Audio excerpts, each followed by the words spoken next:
आज की क्लास में हम ऑब्जेक्ट मेन्यू के आगे के ऑप्शंस के बारे में पढ़ेंगे। प्रीवियस क्लास में हमने ओवरप्रिंट फिल और ओवरप्रिंट आउटलाइन ऑप्शन के बारे में पढ़ा था। आज की क्लास में हम ओवरप्रिंट बिटमैप और ऑब्जेक्ट हिंटिंग के बारे में पढ़ेंगे। ओवरप्रिंट बिटमैप हम आपको बिटमैप मेन्यू के ऑप्शंस में क्लियर करेंगे। तो आज हम पढ़ते हैं ऑब्जेक्ट हिंटिंग के बारे में। ऑब्जेक्ट हिंटिंग का क्या यूज है? जैसे अभी नॉर्मल हमने एक शेप बनाया और इसके अंदर हमने कोई कलर फिल कर दिया और व्यू मेन्यू में जा करके हमने अपने पेज पे ग्रिड लाइन को ऑन किया। अभी अगर आप अपने ऑब्जेक्ट को जूम करते हैं ये प्रॉपरली इस तरह से शो कर रहा है, लेकिन अगर यहाँ पे पिक्सल ऑन होता तो आप देख पा रहे होंगे इस तरह से पिक्सल शो करते हैं, ये शेडो पिक्सल्स में आ रहे हैं। और आप चाहें कि जब आप प्रिंट करें तो ये सारी चीजें ना आए, ऑब्जेक्ट हमारा प्रॉपरली स्मूथली प्रिंट होकर के आए। तो इसके लिए आपको ऑब्जेक्ट मेन्यू में जाना है और यहाँ पे एक ऑप्शन मिल जाता है ऑब्जेक्ट हिंटिंग का। आप अगर इस ऑप्शन को ऑन कर देते हैं तो आप देख पा रहे हो कि जो पिक्सल्स आपके लाइंस पे शो कर रही थी वो हाइड हो जाएंगी। तो यहीं से आप इन्हें ऑन ऑफ करा सकते हैं। इसी तरह से और भी कई ऑप्शन हमें इसमें मिलते हैं। नेक्स्ट ऑप्शन हमें मिल जाता है प्रॉपर्टीज का। प्रॉपर्टीज पे जब आप क्लिक करते हैं तो आपको ऑब्जेक्ट की सारी प्रॉपर्टी मिल जाती है। जैसे आप कोई भी शेप बना रखे हैं तो आप इसकी हेयर लाइन का कलर कैसा लेना चाह रहे हैं, आप कलर अपने अकॉर्डिंग सेट कर सकते हैं। इसी के साथ जो लाइन की थिकनेस है ये सारी आप यहाँ पे सेट कर सकते हैं। और ये पिक्सल में रखना चाहते हैं डॉटेड में पॉइंट्स में, वो आप यहाँ पे बॉर्डर टाइप भी अपने अकॉर्डिंग सेलेक्ट कर सकते हैं। इसी तरह से ये मिरर लिमिट होता है, मीटर लिमिट होता है। यहाँ पे आप इसमें लिमिट भी एडजस्ट कर सकते हैं कि इनके बीच में कितना स्पेसिंग हो। और ऑब्जेक्ट का कॉर्नर आप कैसा लेना चाह रहे हो, आप यहाँ से कॉर्नर्स भी सेट करा सकते हो, ये कलर्स वगैरह आप सेट कर सकते हैं।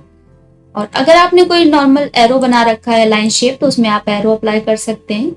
इन सभी ऑप्शन को हमने अपने प्रीवियस क्लास में कवर किया है। कलर देना, इसी तरह से कुछ सॉलिड कलर की जगह पे ग्रेडियंट्स अप्लाई करना, वेक्टर पैटर्न्स, ये सारी चीजें हम अपने ऑब्जेक्ट में फिल करा सकते हैं। ये सारी ऑब्जेक्ट की प्रॉपर्टी आपको यहाँ से भी मिल जाती है या फिर आप डायरेक्ट भी इन्हें यूज करा सकते हैं।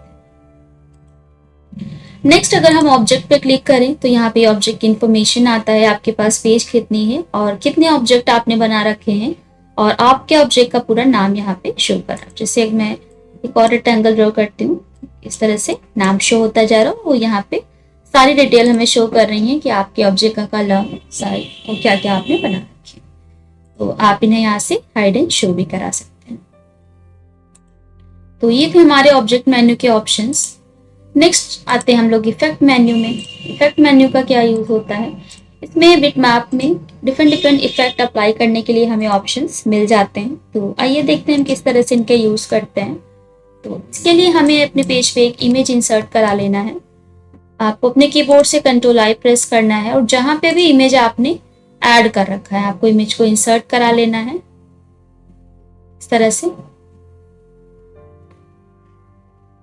सेलेक्ट कर लेते हैं और इसे हम इस तरह से ड्रॉ कर लेंगे। आ जाते हैं इफेक्ट मेन्यू में। फ्लैटन इफेक्ट के अंदर डिफरेंट इफेक्ट हमें मिल जाते हैं।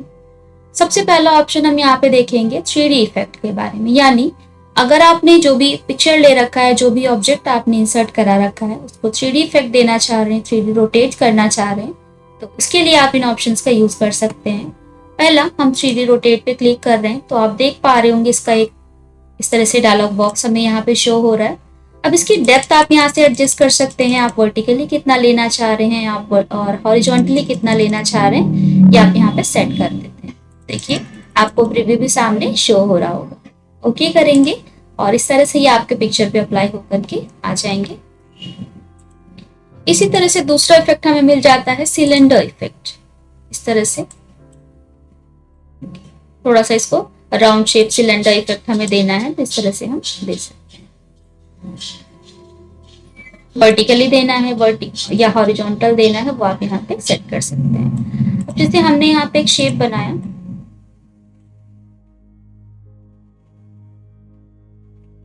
और इसमें हम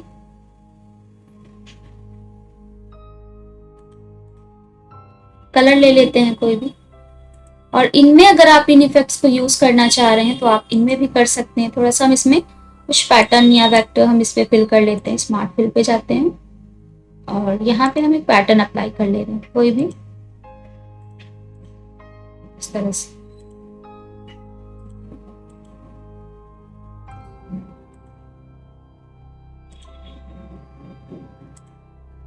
देखिए इस तरह से हमने लिए। अब इस पे अगर आप इसका यूज करना चाह रहे हैं, ऑब्जेक्ट को सेलेक्ट करेंगे और 3D इफेक्ट पे जाते हैं, सिलेंडर इफेक्ट पे जाते हैं।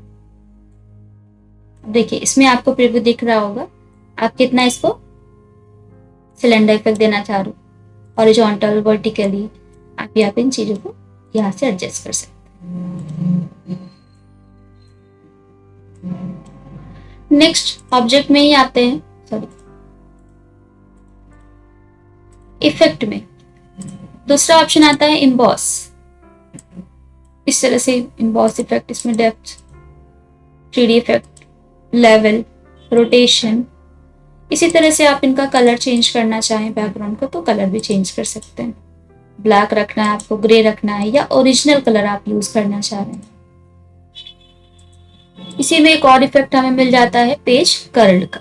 पेज कर्ल का क्या यूज होता है, जैसे कई इमेजेस आपने देखी होंगी कॉर्नर्स इसके इस तरह से फोल्ड होते हैं, जैसे इसको हम अप्लाई करके देखते हैं।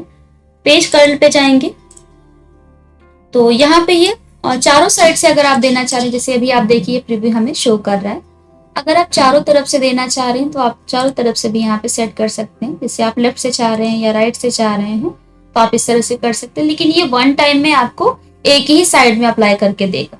अब जैसे अगर आप बॉटम से करते हैं तो बॉटम से इस तरह से, अब ये हॉरिजॉन्टल करना है आपको या फिर वर्टिकली करना है वो आप यहाँ पे सेट कर सकते हैं। पेपर आप कैसा रखना चाहते हैं, ट्रांसपेरेंट या फिर ये आप यहाँ पे सेट कर सकते हैं।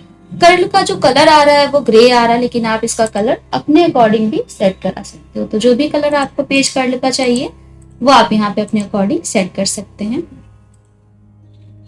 इसी तरह से आप इनका बैकग्राउंड कलर भी सेट करना चाहें तो बैकग्राउंड भी दे सकते हैं, लेकिन क्योंकि हमने इसे एक पिक्चर के ऊपर अप्लाई किया है तो बैकग्राउंड हम इस पे यूज नहीं कर सकते हैं।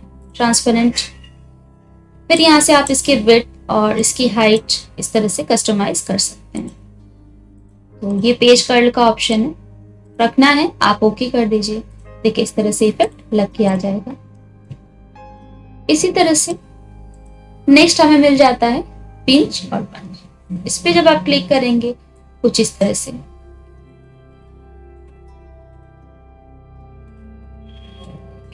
और भी कोई इमेज हम इंसर्ट करा लेते हैं।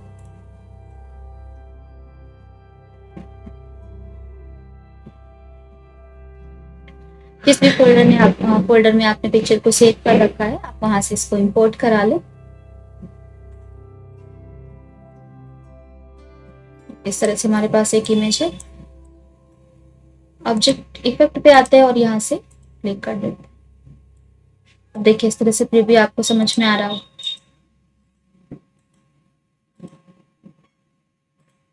तो ये भी इफेक्ट ही है हमारे सब, जिन्हें आप एक एक करके अपनी इमेज पे अप्लाई करना चाहें तो आसानी से करा सकते हैं। इसी तरह से एक और इफेक्ट हमें मिल जाता है इसमें इफेक्ट मेन्यू में ही। यहाँ से भी इस तरह से आप इफेक्ट यूज कर सकते हैं।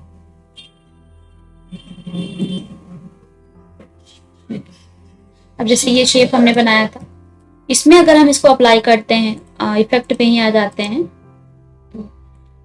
इस तरह से, जैसे हमारे फुटबॉल होते हैं थोड़े से इस तरह से उभरे उभरे, तो आप इस तरह से बना सकते हैं।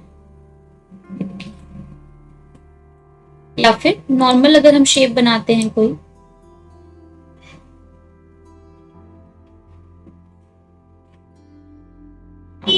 फिल पे आ जाते हैं या डायरेक्ट ऑब्जेक्ट प्रॉपर्टीज पे आ जाते हैं हम, और यहाँ से हम वेक्टर पैटर्न अप्लाई कर लेते हैं।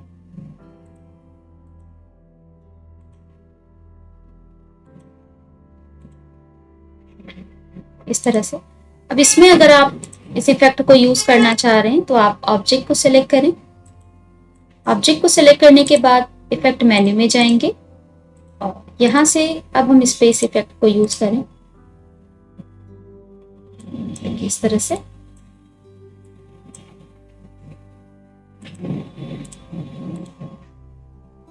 तो ये सारे इफेक्ट आप इसमें यूज कर सकते हैं। तो इसमें इफेक्ट मेनू में हमें डिफरेंट टाइप के इफेक्ट्स मिलते हैं, जिन्हें हम एक एक करके आगे की क्लास में कवर करेंगे।